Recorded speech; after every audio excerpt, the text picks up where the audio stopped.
I was down here when the sandbags broke and the water just literally poured in and filled up. I think before I moved, the water was up to my waist. It hit that fast. Well, I think we were all in disbelief that the water got to the level that it did.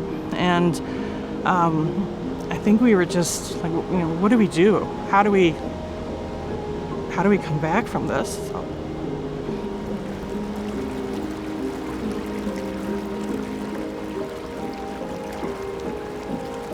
This community was founded back in the 1840s, but this was definitely the most devastating we've ever seen here in Elkader. Our public infrastructure sustained quite a bit of damage. Our library was, our fire station was. We ended up doing a residential buyout of 32 homes so that they would not be in the floodplain anymore. It became a flood of record for our community.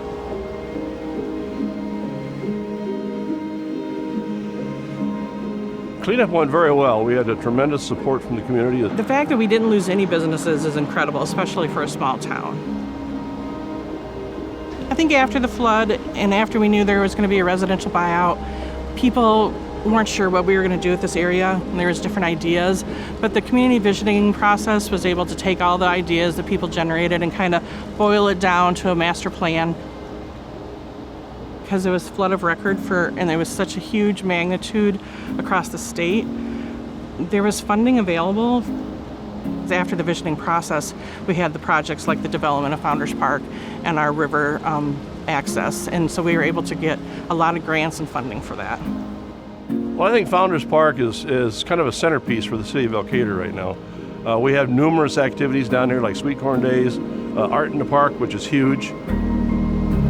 The Main Street has put their rhythm on the river down here, our farmers market down here.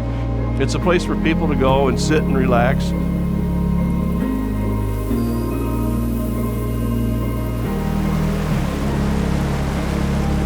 The river access has exposed more people and allowed them to more easily get to the river, and it's handicap accessible. So there's a gentleman that used to go down there with his motorized wheelchair, and he could fish be right there on the river, and he loved that.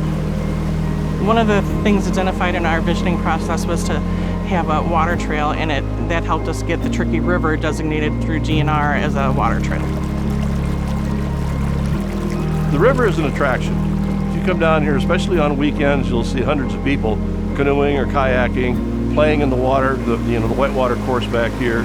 I see more people fishing, just a lot more activity in and around the river. And the river walk, you could walk from the Catholic Cemetery, which is south of here, all the way down to the campgrounds on the other side of the river. This definitely is a silver lining. I think this is one of those things that would never have happened if it had not been for the flood.